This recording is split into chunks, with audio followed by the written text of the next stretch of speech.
Assalamualaikum warahmatullahi wabarakatuh. Izin Taruna tingkat 3 Politeknik Pengayuman Indonesia. Nama M. Alvaro Ciputra, STB 5024, Prodi Teknik Masyarakatan kelas B. Izin pada video kali ini saya akan membuat video tugas pengganti UAS mata kuliah Statistik, Manajemen Data, dan Metode Kuantitatif oleh Bapak Wido Cepakawari. Di sini kita diberikan judul data, judul penelitian, pengaruh religiusitas terhadap kontrol diri narapidana di Lapas X. Seperti nampak di layar, ada beberapa kolom yang menunjukkan beberapa data. Yang pertama itu jenis kelamin. Karena di sini di data ini hanya ada laki-laki, maka kita harus mengumpamakannya itu jadi satu supaya gampang. Yang kedua itu kolom usia. Karena ini usia ini banyak dan terus memiliki renggang nilai, maka kita akan menggunakan rumus banyak kelas yang diumpamakan K, yaitu sama dengan 1 ditambah 3,3 dikali log N. N itu jumlah banyaknya data. 1 ditambah 3,3 dikali log 189 menjadi 8,51 dibulatkan menjadi 9. Selanjutnya kita akan mencari range atau jangkauan. Diumpamakan menjadi variabel I sama dengan titik tertinggi dikurang titik terendah dibagi banyaknya kelas. 60 dikurang 18 dibagi 8,51, maka akan didapatkan nilai 4,93 dibulatkan menjadi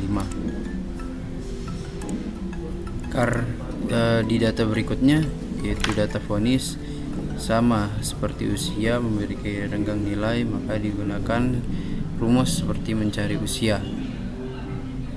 Untuk memasukkan data codingnya itu kita menggunakan rumus IFS seperti di atas supaya tidak memasukkan satu persatu. Di data berikutnya itu pendidikan.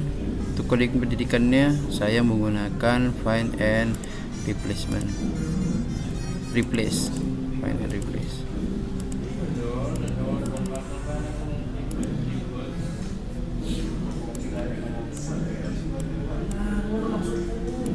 Sama seperti kasus dan pembinaan, cara pengerjaannya seperti pendidikan.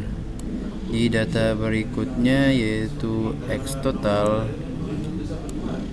ini harus dijumlahkan. Cara menjumlahkannya yaitu dengan cara menggunakan rumus sum. Sama seperti X, Y juga seperti itu, dijumlahkan menggunakan data sum. Langsung saja ke SPSS-nya. Tadi ada beberapa kolom seperti di Microsoft Excel. Data di Microsoft Excel ini ada data jenis kelamin, usia, vonis, pendidikan, kasus, pembinaan, dan data X, Y. Jadi memiliki 8 data yang harus dimasukkan di SPSS. 1, 2, 3, 4, 5, 6, 7, 8 data. Setelah memasukkan data-data yang ada di Microsoft Excel tersebut, maka kita akan mengganti variabel view-nya. Name di sini disingkat bertujuan supaya memudahkan kita melihat di SPSS-nya. Tadi ini desimal ini awalnya itu 2, kita harus menjadikan 0. Labelnya itu sesuai dengan kepanjangan dari name-nya. Untuk measure-nya semuanya nominal kecuali variabel X dan Y, itu menjadi scale. Langsung saja membuat outputnya. Klik analyze, descriptive statistic, frequency, semuanya dipindahkan ke kanan, langsung di oke kan. Balik lagi ke analyze, descriptive, frequency, semua sini dipindahkan lagi kecuali X dan Y total. Dan statistiknya kita ambil means, median, mode, standar deviasi, minimal, maksimum. Oke.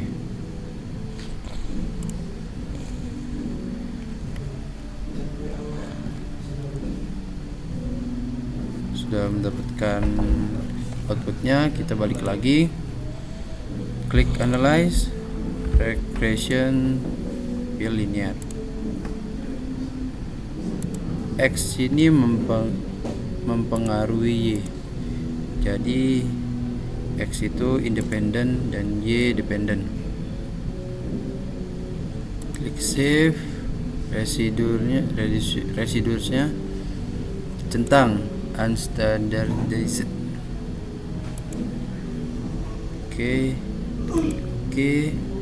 Karena ini kita hanya mengambil residunya, nilai residunya, maka di outputnya kita akan menghapus nilai yang tadi didapatkan.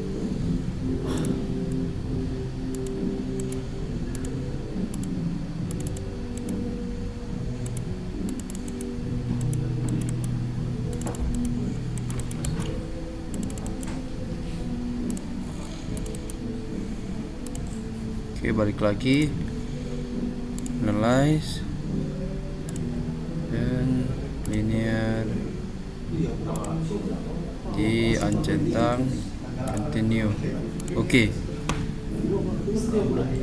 Setelah mendapatkan datanya, kita balik lagi, analyze, parametric, legality, dialog, dan simple guys. Kita ambil nilai residunya.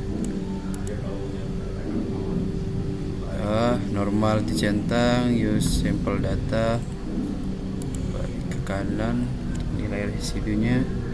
Oke, didapati nilai residu atau one simple Kolmogorov-Smirnov test.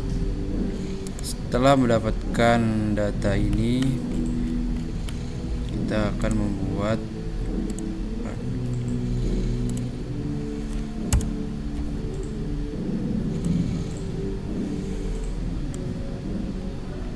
untuk tadi.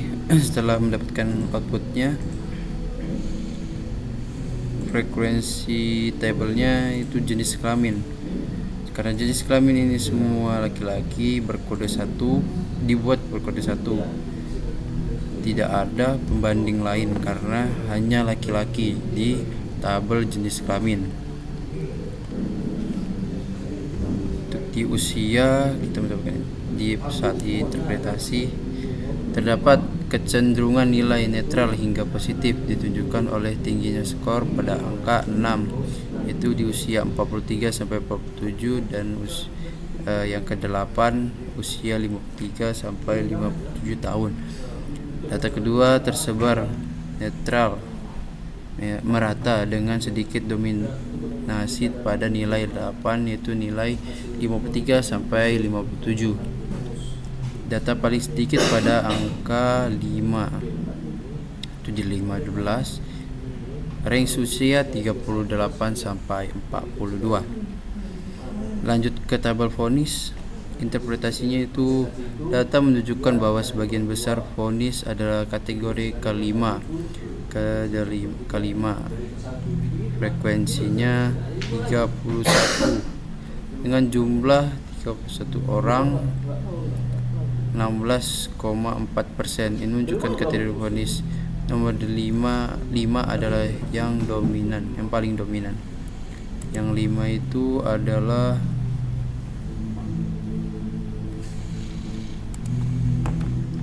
vonis. Yang 5 itu adalah 76 sampai 82 bulan. enam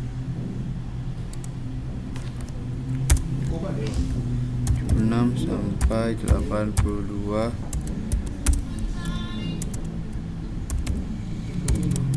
bulan.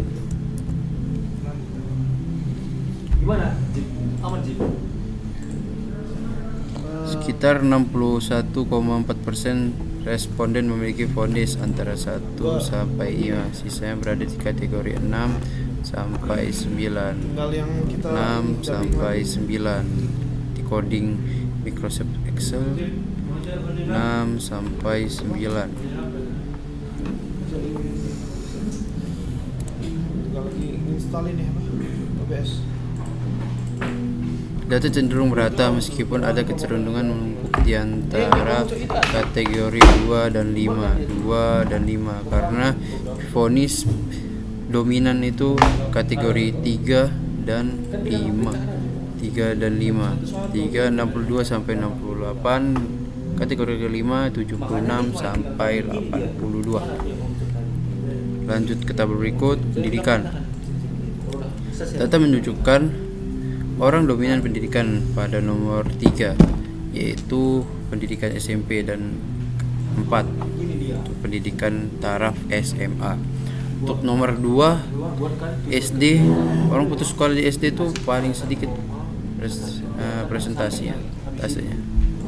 Lanjut ke tabel kasus, nilai 6 itu menunjukkan lain-lain selain dari kasus korupsi, pencurian narkoba, pembunuhan, dan perlindungan anak. Apa aja yang ditambahin? Banyak. Ini menangkap layar. 42 responden 22,2%, diikuti oleh nomor 2 pencurian 19,0%, dan yang keempat itu kategori pembunuhan 17,7%. Ini menunjukkan kecenderungan responden memilih kategori tertinggi, kemungkinan menunjukkan tingkat keparahan pentingnya atau urgen yang tinggi terhadap variabel kasus. Lanjut ke tabel berikutnya, pembinaan. Nilai yang paling banyak dipilih atau paling banyak untuk warga binaan ikuti, yaitu peternakan sebanyak 15,9%. Peternakan diikuti oleh 8 pramuka, yaitu sebanyak 14,3%.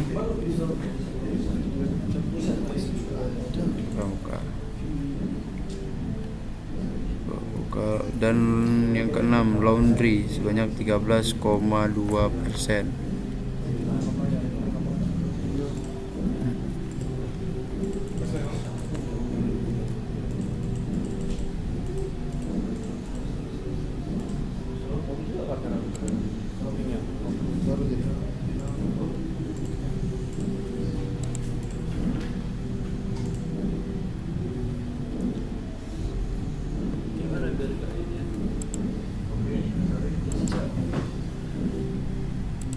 Salah data.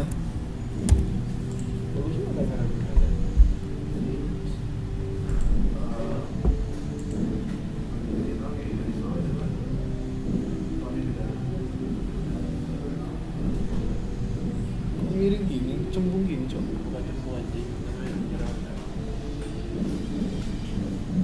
Enggak. Kalau lewat, Cok. Oh, remet ya. Aku nggak tahu. Harus beli eser. MSI.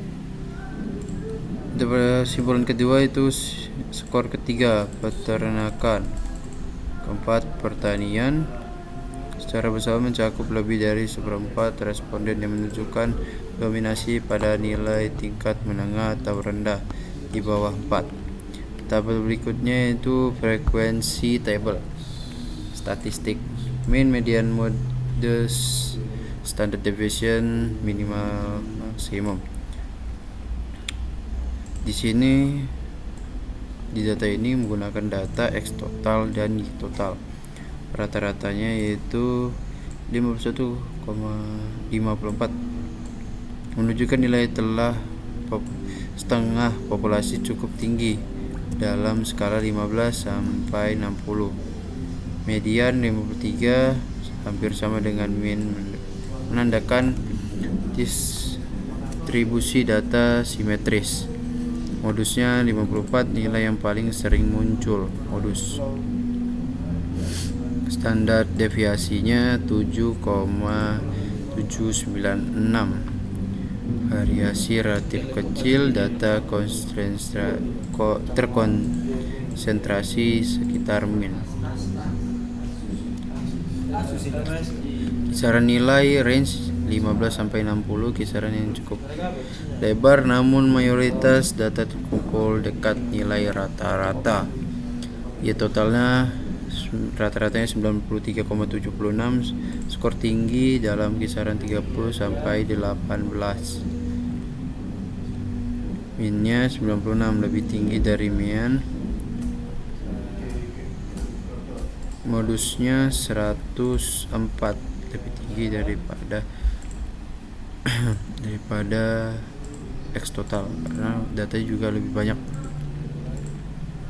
Standar deviasinya 14.434. Variabilitas lebih besar dibanding X total, menandakan data lebih tersebar. Kisaran nilai 30 sampai 118 tentang cukup luas, menunjukkan adanya perbedaan mencolok antar responden. Ini tuh menunjukkan X total itu dua kali Y total. Y total itu 2 kali X total. Karena sesuai tadi data di Excel menunjukkan bahwa memang X total X itu hanya sampai 15, sedangkan Y total itu sampai 30. Makanya 2 kali banyaknya X total, Y total itu. Ini datanya.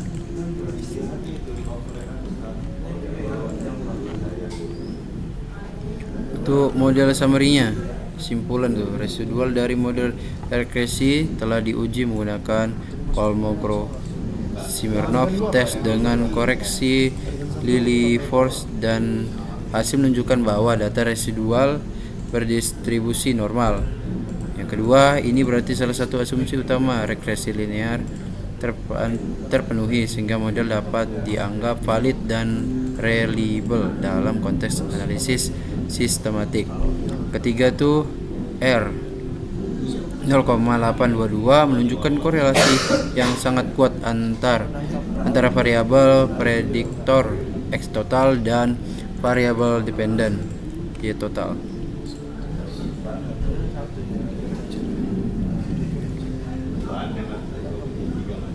R require itu sama dengan 675.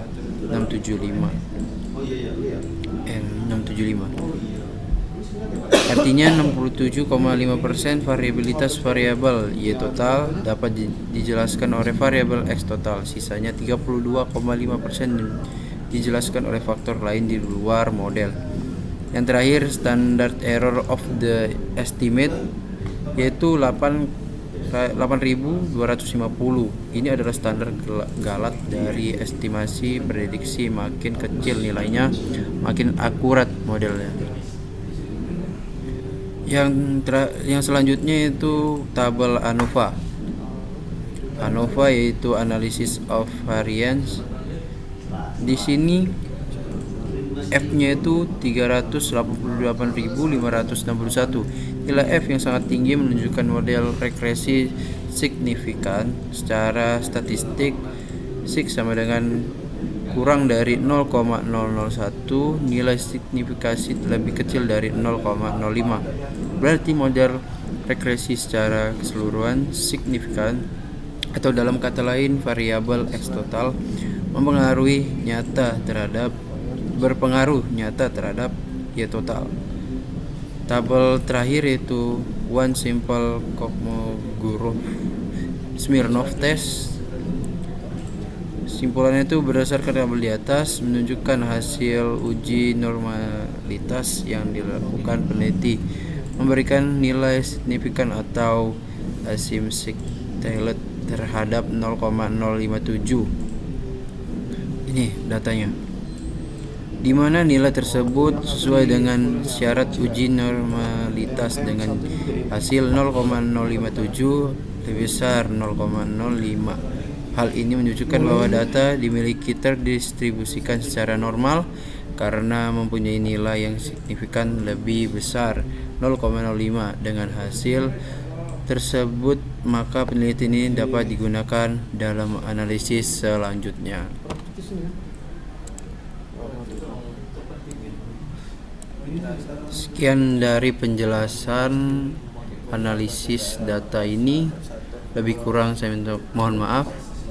Assalamualaikum warahmatullahi wabarakatuh.